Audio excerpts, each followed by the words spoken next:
Il est 7h40 sur Europe 1, Pierre de Villeneuve. C'est l'heure de retrouver Jean-Michel Apathy. Et le journaliste indépendant Gaspard Glantz en garde à vue pendant 48 heures après la manifestation des Gilets jaunes de samedi dernier à Paris. Déféré lundi, il sera jugé pour outrage le 18 octobre. En attendant, il a l'interdiction de paraître à Paris les samedis, des mesures qui suscitent une polémique. Certains y voient une atteinte à la liberté de la presse, Jean-Michel. Voilà. Alors, il ne s'agit pas de faire du corporatisme, de dénoncer ou de défendre un journaliste parce qu'il est journaliste. Il s'agit de parler de la liberté de la presse, c'est-à-dire de la liberté d'informer librement les citoyens pour qu'ils se fassent eux-mêmes leur opinion. Les faits sont simples.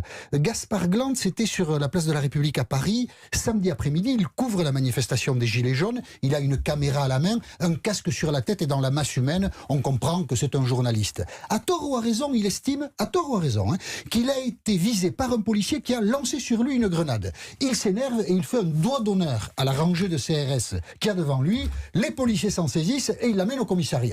Qu'est-ce qu'on lui reproche à l'intérieur du commissariat? Deux choses. D'abord, outrage à agent dépositaire de la force publique. Ça, le doigt d'honneur, c'est un outrage, c'est incontestable. Et les policiers lui reprochent aussi, je cite précisément parce que c'est une dénomination juridique, une participation à un groupement en vue de commettre des violences ou des dégradations. Et c'est cette incrimination-là qui lui vaut une garde à vue de 48 heures, une privation de liberté de 48 heures. Et ça, c'est évidemment injustifié. Parce que Gaspard Glantz, il a une caméra, pas une masse pour casser des vitrines. Il fait, Gaspard Glantz, un journalisme engagé. Il est du côté des Gilets jaunes, contre les policiers, dont il dénonce ce qu'il appelle les violences policières. Mais faire du journalisme engagé, ça n'est pas un délit. C'est participer à la pluralité de l'information. Voilà, il y a divers points de vue qui...